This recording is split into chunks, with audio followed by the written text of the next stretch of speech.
G'day guys, and cheers for Homebrew Wednesday. It's very hazy today. I've had that in the fridge for about a week, actually lying down as well, so it's extremely hazy. But how are you all? Hope you're well.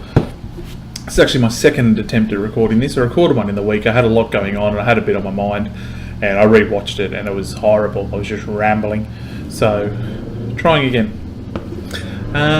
So what's new this week? We had the brown ale brewed.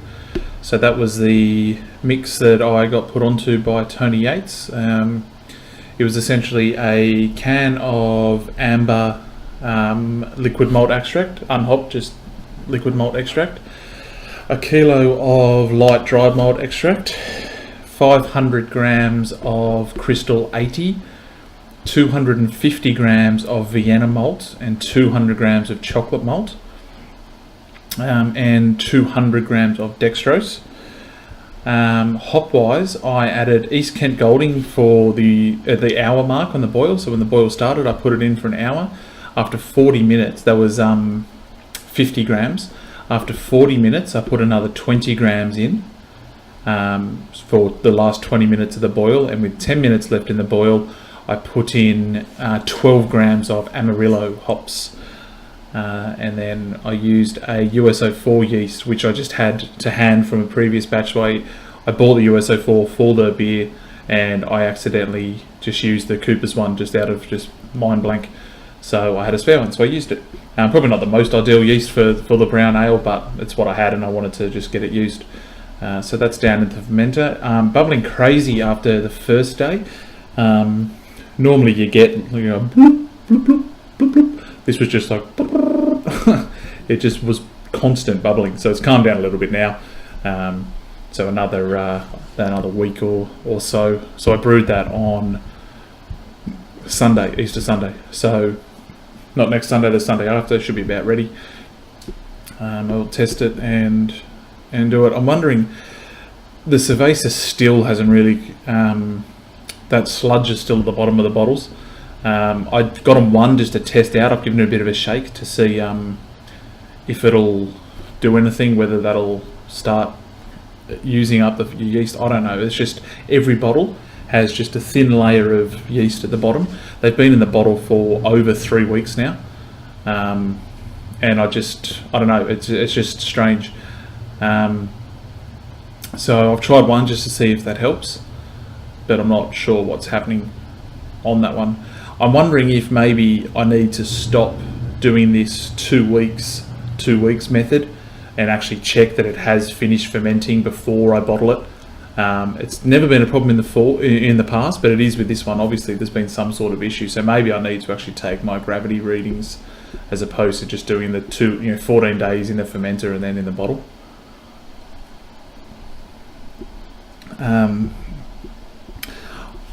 I was looking at doing a stout next, and the reason I was looking at doing a stout was I tried a Young's. It's a UK beer. It's called Young's Double Chocolate Stout, and it's one of the nicest beers I've ever had. I'm not a stout drinker, but you probably are aware of Craig Tube on YouTube. If you're not, definitely check him out. It's Craig, CRAIG Tube, TUBE, and he's always said it's probably his favourite beer is this Young's Double Chocolate. So I thought, well, let's have a look and see if I can get it locally. Typed it in and bang, there it is. Sweet. So I grabbed him. It was a 4-pack. It wasn't cheap. It was about $20 for a 4-pack, but just for a one-off try, that's fine. Drank it. Goes in like a stout. Tastes like a stout. I'd actually say it probably goes in almost tasting like Guinness. There was no special flavour to it. But when you swallow it, wow, it's just like chocolate just comes right up the back of your throat. It was unbelievable, this beer. I can't even, if you see it, Young's Double Chocolate Stout, get a bottle and try it because it was so good. So I was thinking I'm going to brew one of those because I've got about 300 grams of chocolate malt that I've got to use. But then I thought, I've been doing a lot of different beers. I did from my last IPA, which is what I generally like to brew. I've done cervezas, I've done English ales, I've done What else have I done? The brown ale that I'm doing now, and I did a pale ale, and they've all been pretty successful, barring this cerveza, and I haven't tried one in a week, so maybe I'll try one next weekend. That'll be a month in the bottle, so we'll see how it's going. But I thought I might just, for the next beer I do, just do my IPA that I do. So it's just a tin of Cooper's, Thomas Cooper's International IPA, a kilo of light dry malt extract, and I usually throw in a couple of 100 grams of, say, Carapils, but maybe I've got this Vienna malt, maybe I can throw some Vienna malt in, I don't know, I'll have a look, and then some dextrose, and just USO5, job done. And it comes out perfect every time that beer comes out the same, it comes out great. So I'm thinking I might just do that next, just to make sure that if for whatever reason these cervezas don't carb up, because they're quite flat still at the moment, if they don't carb up and I've got to bin them, then I've at least got a beer coming that is going to be ready, and I'm not going to have to go and start buying store-bought beer. So that's my plan for that. I think I'm just going to do a standard IPA, and then maybe do the stout in the next one where I've got a bit of backup production if it doesn't work. I wouldn't mind trying in that IPA that I was talking about some different sort of hops. I've sort of been using the same hops that I've gotten comfortable with, so your standard, your typical Cascade, East Kent Goldings, Galaxy, Simcoe, all those sort of ones. My local homebrew shop does have a very large supply of hops, quite a large supply of hops. So I'm thinking of doing a little bit of research and having a look at what I can actually get on top of the normal. So wouldn't mind trying some different hops just to get a bit of a taste variant, because it's one of those things that's quite, hops are pretty important in beer, and I wouldn't mind actually getting a feel for what's what. Hops, are the different flavours genuine? Are they really that different? Because some of them vary a lot in price. Some of them are going for $10 for 100 grams, up to $18 for 100 grams. That's almost double. So I wouldn't mind just having a look and seeing what that's about. What have we got next? I've got a little note, a little list here of everything I'm talking about. Probably the final thing I want to talk about, this is only going to be a quick video because I've actually got to go out for dinner in 10 minutes. The final thing I want to talk about is a wort chiller. I think I've decided I'm going to buy one. It took on the weekend to get that brown ale down. I usually keep a good supply of water in the fridge, like bottled, like fresh water, not water that I've just refilled, actual cold water ready to go when I'm brewing. So I had 20 litres of cold water, and it needed all of it. I had to put 20 litres of cold water in just to get the temperature down so I could put my yeast in. And I'm finding that more and more when I'm doing these partial extracts and boils and whatnot. Getting that temp down is hard.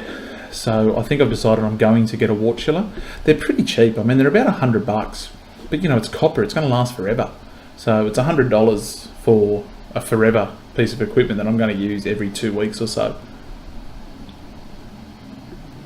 I think it's just well worth the money. So I've looked around. There's a few places near me that actually have them, and I'm just going to have a bit of a look around and see if I can get one locally that I haven't got to get shipped to me, because I found with one of them it was like $109 with about $45 shipping. So I want to find one local I can go and pick it up. I wouldn't mind going somewhere that's got a few and I could actually take my brewing pot just to make sure it fits, because that's the other concern, that I'm going to go and buy a wort chiller, it's going to get posted to me and it doesn't fit in my pot, and while I could just get another pot, I'd rather just get one that fits the pot I've got now. So I think I'm going to need that. Some good news, or hopefully good news, we're actually looking at a new house. We actually just got back from an inspection now. We pretty much have decided we are going to put an offer in to take it. It's got under-house storage. Basically, it's almost like a little cellar. And it's going to be great for brewing and keeping a brew cold. It's going to be fantastic, and it's probably enough room as well for me to actually set up a keezer. So I can probably set up a keg in that place, which I'm pretty excited about.